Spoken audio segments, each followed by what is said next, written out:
Oh, you're back, Dylan. I borrowed your car.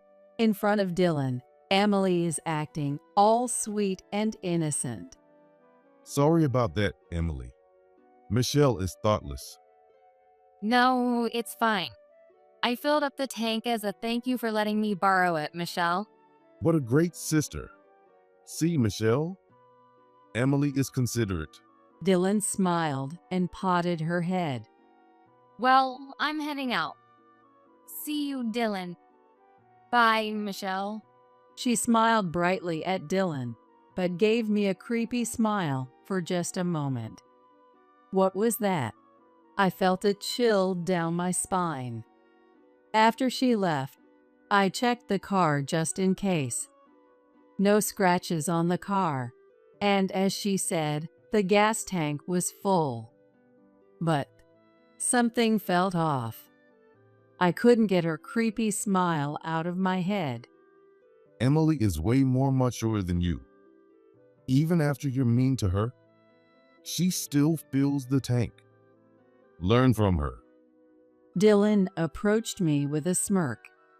I'm going to check inside the car. Huh? You're still doubting Emily? I'll get seriously mad. He was furious that I doubted his beloved sister's good intentions. I'd actually prefer to drive to work, but you always use our car, so I've been holding back. Hearing Dylan's words, I got an idea. Okay, tomorrow I won't use the car, so you can drive to work. Really? Awesome. I have an important meeting first thing in the morning, and the tank is full too. Lucky me. I'm looking forward to tomorrow. I watched Dylan as he happily went back into the house. My name is Michelle. I live with my husband Dylan and our high school daughter, Ellie. I have a company party tonight, so I'll be home late. Got it. Don't drink too much since you have work tomorrow. Roger that. Ellie, sorry I can't pick you up from tutoring today. Keep up the good work. Okay, but bring me a gift, okay? What do you mean, a gift?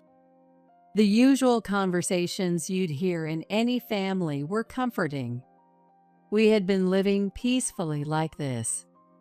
Dylan and I were colleagues at the company we joined after graduating from college. We started talking after ending up sitting next to each other at a company party. Is this your niece? One day, I pointed at Dylan's phone wallpaper. It was a picture of a little girl going down a slide with him. No, that's my sister. It's just the two of us. There's quite an age gap between you two. We're 12 years apart. She's in 5th grade now. Her name is Emily. Isn't she cute? Dylan was head over heels for Emily and showed me a lot of her pictures. She's been following me around since she was little. She's really adorable. I skipped club practice after school many times to see her. Dylan nostalgically looked at the old photos of his sister. As an only child, I couldn't quite understand his feelings. But Emily must be happy to have a brother who loves her so much. I wished I had a brother like that. I felt a bit envious. We started dating and got married when we were 25. Since I couldn't imagine working while raising a child, I quit my job when I got pregnant. I wonder if I'll be a good mom. I've never taken care of a baby before. I changed Emily's diapers and gave her baths, so don't worry.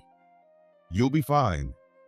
During my pregnancy, Dylan supported me through my emotional ups and downs.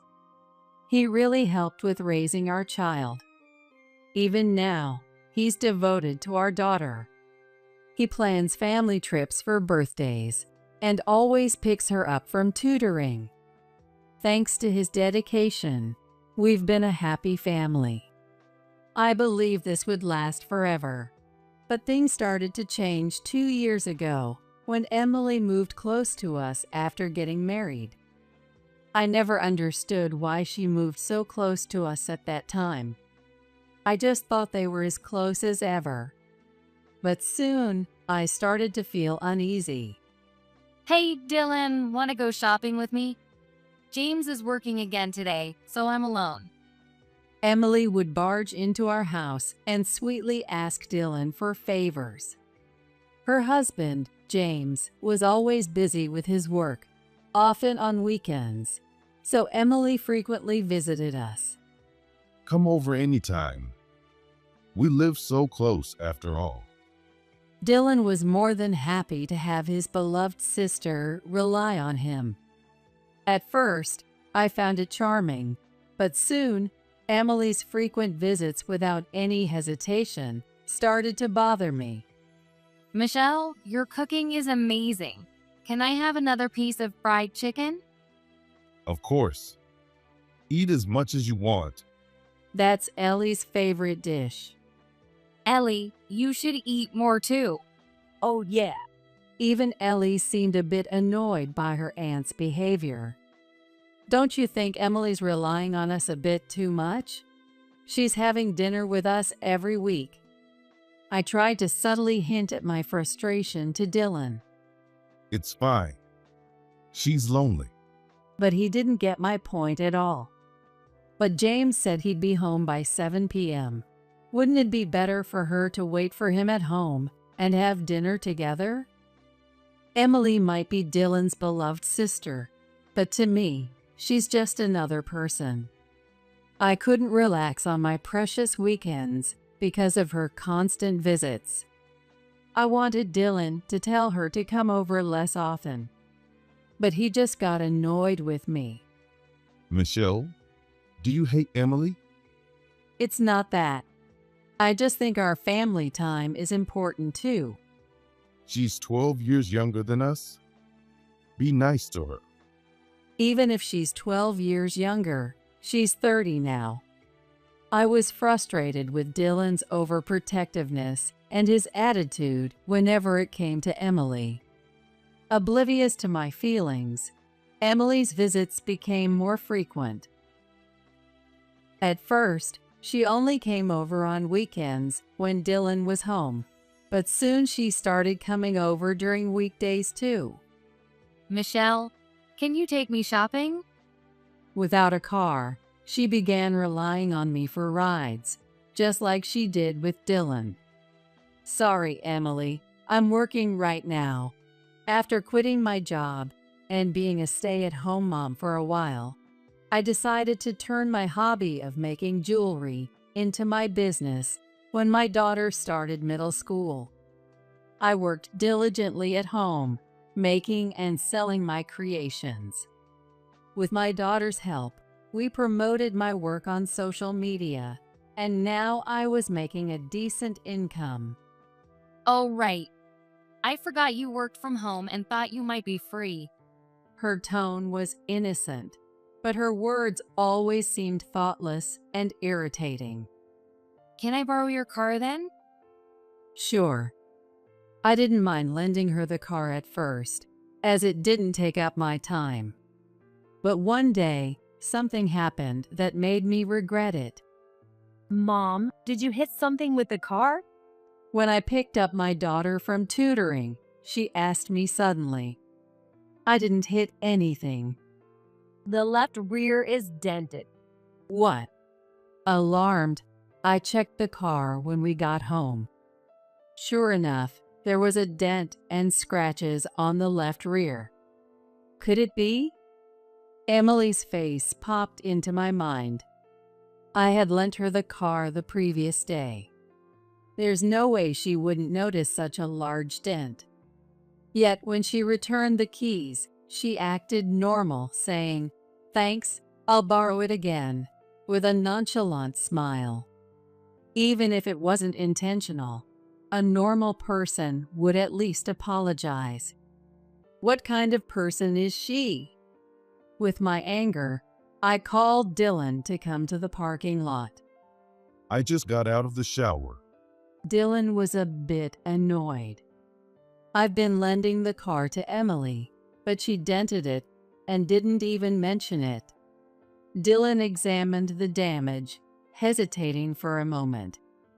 Well, Emily is a pretty inexperienced driver. What? That's not the point.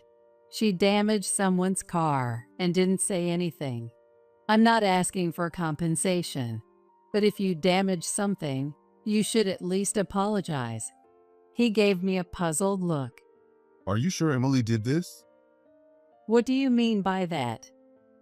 Maybe you did it without noticing. It's possible to miss something like that. What? Why was I being doubted? You can't miss an impact strong enough to cause such a dent. My anger at Dylan's inability to think clearly about his sister left me too exhausted to argue further. Of course, Dylan never mentioned the incident to Emily, and the issue was left unresolved, leaving me frustrated. However, for a while after that, Emily didn't show up in front of us. Did she feel even a little guilty about keeping quiet after hitting the car? If only she'd keep her distance from us. But my hopes were short-lived. One day, she came over again. Can I use your bathroom? Before I could answer, she barged in. Why didn't she go before she left her house? I waited in exasperation, and she came back looking relieved. Michelle, you're busy, right? I'll drive myself, so can I borrow the car? Really? After using our bathroom, shouldn't she at least thank me first? And asking to borrow the car as if nothing happened. She hasn't learned anything. I gave her a light glare. No, I'm using it today. I never want to lend her the car again. But I also genuinely needed it for my daughter's activities. She got visibly upset and said, You're so mean. What did Dylan see in you? I'll tell him about you. She slammed the front door so hard it made a huge noise. Was that necessary? I simply told her I couldn't lend her the car because I had plans.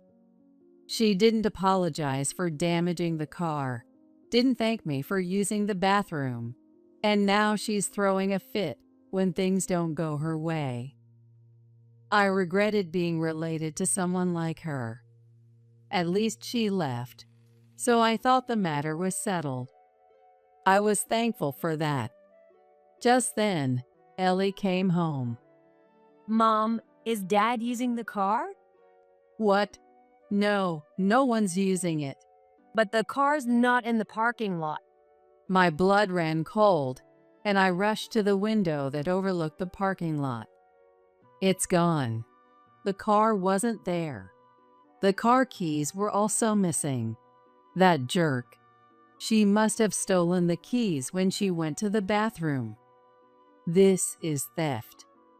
I was shaking with anger. Mom, Ellie's voice brought me back to reality. Hold on. I quickly called a taxi and managed to send Ellie off. How selfish can she be? I was too upset to focus on chores and wandered around the house, waiting for her to return. 2 hours later, she came back as if nothing had happened. What do you think you're doing? I said I needed the car. You stole the keys. What you did is theft. I stormed out to the parking lot, opened the driver's door, and let out my anger. She grimaced for a second, but then smirked. Screaming outside is so unseemly. Who's responsible for putting me in this state? Seeing her lack of remorse, I knew it was pointless to argue. I gave her a sharp glare.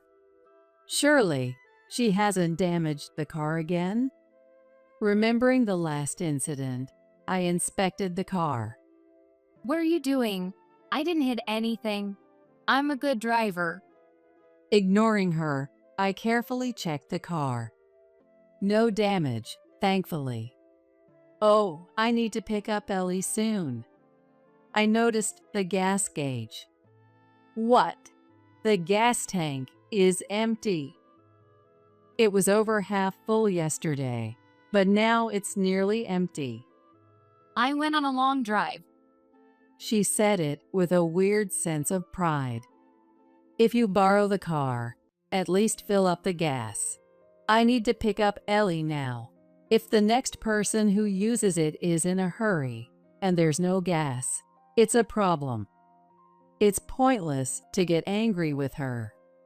That's why I thought I gently warned her. Don't be so stingy.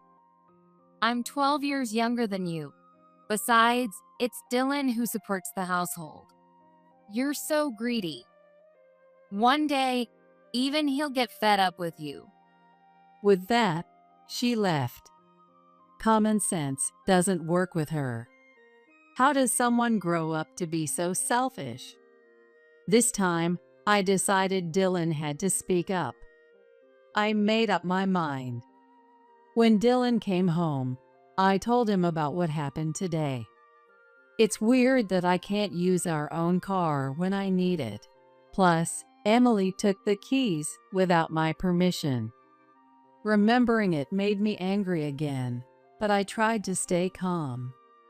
Well, to Emily, this house is like her own home. No, that makes no sense. She nearly emptied the gas tank, and I had to rush to fill it up before picking up Ellie. Emily probably hasn't been to a gas station much. What? I took a deep breath to control my anger. This time, you need to talk to her. She should get permission before borrowing the car and fill up the gas after using it. Even among family, there should be manners. Cut her some slack. She's 12 years younger than us. Both of them keep using that excuse. Finally, I exploded. She's 30. She's an adult. You don't have to get so worked up. I bought the car and paid for the gas. As long as I don't mind, it's fine. His money. I didn't feel like arguing anymore. Yes, there was a time when we managed on Dylan's income alone. But I took care of the house and supported our family then. I hosted his colleagues, made lunch for him every day, and managed the household budget. Now, I also have a decent income. And yet, to hear such words from Dylan, whom I thought valued me and our daughter, I was beyond angry and despaired of him. Do whatever you want. We're no longer a happy family. I realized this as I cried alone in the bath. A few days later, she came over again, unrepentant. I won't let the same thing happen. I quickly put the car keys in my pocket. Michelle, I'm borrowing the car. I need the car now.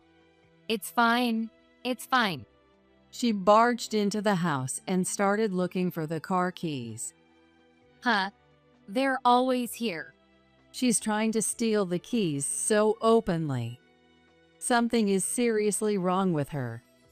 Noticing my disdainful look, Emily's face turned red as she shouted, You mean old lady? I'm telling Dylan about you.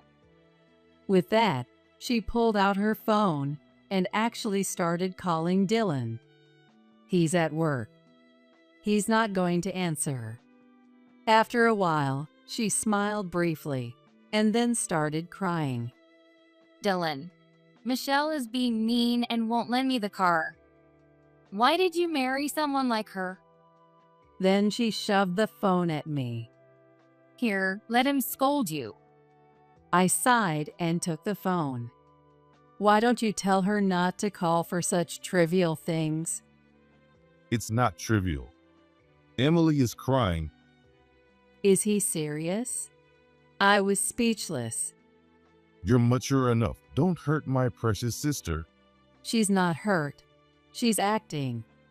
I need the car, so I can't lend it to her.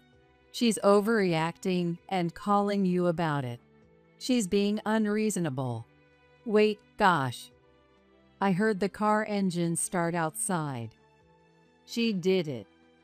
While I was distracted on the phone, she had taken the keys from my pocket. Oh my God. I need the car soon. If you keep believing everything she says, you'll regret it. Dylan was still talking, but I hung up. That night, when Dylan came home, Where's the car? your darling sister took it and hasn't returned it. Stop talking about her like that. We both turned away, frustrated. Then the doorbell rang. Oh, you're home, Dylan. I borrowed the car. In front of Dylan, she acted sweet and innocent. Sorry about that, Emily. Michelle is thoughtless. No, it's fine. I filled the tank to thank her for letting me borrow it. What a great sister. See, Michelle? Emily is considerate. Dylan smiled and patted her head. Well, I'm heading out. Bye, Dylan and Michelle. She smiled brightly at Dylan, but gave me a creepy smile for just a moment. What? I felt a chill run down my spine. After she left, I checked the car just in case. There were no scratches, and as she said, the gas tank was full. But something felt off. I couldn't get her creepy smile out of my head. Emily is much more mature than you. Even after you were mean to her, she filled up the gas tank. You should learn from her. Dylan approached me with a smirk. I'm going to check inside the car. What? Are you still doubting Emily? I'll get seriously mad. Dylan was furious that I doubted his beloved sister's intentions. I'd prefer to drive to work, but I've been letting you use the car. Dylan's words gave me an idea. Okay, tomorrow I won't use the car, so you can drive to work. Really? Awesome. I have an important meeting first thing in the morning, and the gas tank is full. So lucky me. I'm looking forward to tomorrow. I watched Dylan happily go inside the house. The next morning, Driving to work is so comfortable. See you later. Dylan, dressed in his favorite suit for the important meeting, left the house. A short while later, I heard his scream from the parking lot. That girl did something, didn't she? I sighed and went outside. Ouch. Ouch. What? Dylan's frantic cries were more intense than I had imagined, making me hesitate. As I approached, I saw that the back of his suit was slashed. Michelle, what's going on? Something poked me as soon as I sat down. What did she do? I was horrified and checked the driver's seat. There, right in the middle, was something shiny. A razor blade had been embedded in the seat. No way. If I had sat there, I felt a shiver run down my spine. What is this? You know what this is. Since Emily returned the car last night, no one else has been in it. Dylan looked unconvinced, but glanced at his watch and panicked. Crap. I'm going to be late. He rushed inside to change and hurried out of the house. He won't make it to the train in time. I felt a bit sorry for Dylan, but what is she thinking? I need to seriously distance myself from her. Otherwise, my safety and possibly my daughter's could be at risk. As I sat in fear, unable to focus on anything, my phone rang. It was her. Hello. Thanks to you, Dylan yelled at me. She was furious on the other end. It seemed Dylan was finally angry about this incident. I felt a bit relieved that he was finally seeing reason. Why did you let him drive the car? I rigged the razor blades so you would get hurt. She confessed her wrongdoing without any remorse. I had one thing to say to her, who showed no remorse. Take responsibility for your actions. I hung up and immediately called someone. That's the situation. Yes, please come over tonight. The person agreed to come over. I won't let her get away with this anymore. I turned to my computer and focused on my work. That evening, Dylan came home still tense. Apparently, he was late to his important meeting and got scolded by his boss. His favorite suit was also ruined. Where's Ellie? She's staying over at her friend's house tonight.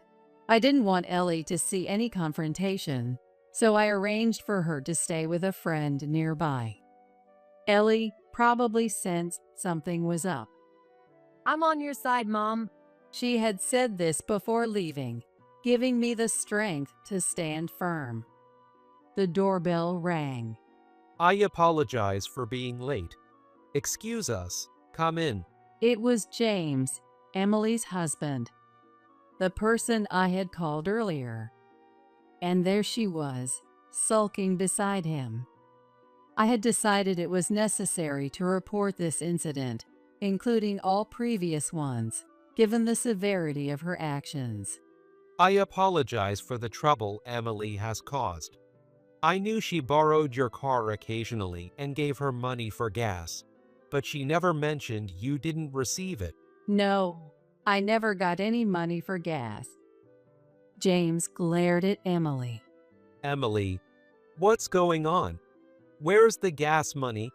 Why have you been using the car so often? For the usually calm James to raise his voice, Emily's face twisted. Our car has a dash cam, so we know where you've been. Emily started to panic. I was just shopping. There's a good store in the next town. They sell organic and additive-free products. I wanted to buy good food for James. It's expensive, so I used the gas money on the groceries. She desperately tried to explain, but James's gaze remained cold. Who's Sam? What? Sam was with you, wasn't he? Emily fell silent. Tell me the truth. The dashcam records audio inside the car. I had suspected her of cheating for a while. It didn't make sense that someone who rarely drove would take long trips alone, running the gas tank dry. So I checked the dashcam and discovered her affair. If she had changed her ways, I might have kept quiet. But her increasing audacity and criminal behavior left me no choice. I sent the dashcam data to James. She started to cry softly. I only had a bit of fun. James never spends time with me because he's always working. She glared at me through her tears. You're the worst. You should have been the one to get hurt. Enough. James's shout made her tremble. Michelle, I'm truly sorry. James apologized to me. He's done nothing wrong. In fact, he's the victim of her infidelity. I felt a deep sympathy for him. I can't be family with someone who would hurt others so easily. I couldn't believe that the person I loved could do something like this. He must be incredibly shocked as well. My mind is a mess. I'm sorry, but I need to go. Wait, James, please. James shook off her hand and left, head bowed. Seeing James' devastated state, Emily finally seemed to grasp the gravity of her actions. She collapsed onto the floor. She's finally realizing the consequences of her actions. But there was still one person who hadn't woken up. Emily's not to blame. James is a terrible guy. defending a woman who lies, steals, uses a weapon to hurt someone, cheats, and betrays her partner. Dylan was just as bad as she was. Dylan, what am I to you? No matter how unreasonable she is, you always take her side, even when she cheats. Why do you keep defending her when she's clearly in the wrong? Dylan had been my partner through good times and bad. I wanted him to finally see the truth. But his answer was disappointing. You're just an outsider. What's wrong with protecting my beloved sister? Dylan replied, unapologetic. Sigh. Let's end this, us. I quietly decided to divorce him. That day, I contacted my parents. The next day, while Dylan was at work, I took Ellie and moved back to my parents' house. A few days later, Dylan realized we had left, and his calls came in like a storm. I reluctantly answered, and there was a man in his 40s crying and begging. Michelle, I'm sorry. Please don't divorce me. What's the point now? I firmly rejected him. I don't want to be with someone who doubts his wife. But Ellie needs her dad. I love the old dad, but I don't like the dad who doesn't value mom. Ellie's disdain added to Dylan's shock, but it was his own doing. From now on, communicate through my lawyer. With the help of a lawyer introduced by James, the property division and child support were settled quickly, and our divorce was finalized within a month. James also told me that he decided to divorce Emily after a while. Due to her infidelity, he was demanding $20,000 in alimony. It's not about the money. I just want her to reflect on what she's done. I feel the same. I hope he regrets betraying his partner he was with for nearly 20 years and faces the future properly. Let's be happy too. We probably won't see each other again. We shook hands firmly, wishing each other happiness. A year has passed since then. Mom, my friend wants to stay over tonight. Is that okay? Sure. What should we have for dinner? Can you make fried chicken? I want my friend to try your amazing fried chicken. When she says something so sweet, how can I not go all out? We looked at each other and laughed. Now, I live in an apartment with Ellie. Living at my parents' house was comforting and convenient. But since Ellie's high school was far from there, we decided to rent an apartment close to her school. Money is not a problem. Through my ongoing jewelry business, I've been earning as much as my ex-husband did, even before the divorce. I hadn't told him, and he probably never imagined I was making that much. That's why he boasted about paying for the car and gas. I'm glad I got divorced, I thought with certainty. As for the troublemaker, Emily, after being kicked out by James, she moved into the small apartment where Dylan now lives. Dylan, can you lend me some money? Still not working, she shamelessly asks Dylan for money. She'll likely repeat her mistakes. She needs someone who truly cares about her and can give her the tough love she needs. Not someone like Dylan who only spoils her. After our divorce, I answered a call from Dylan once. He finally realized how selfish Emily's behavior was. You're the one who made her this way. Take care of your precious sister to the end. Don't involve us anymore. Since then, I haven't been in contact with my ex-husband. I'm living a new life with my daughter.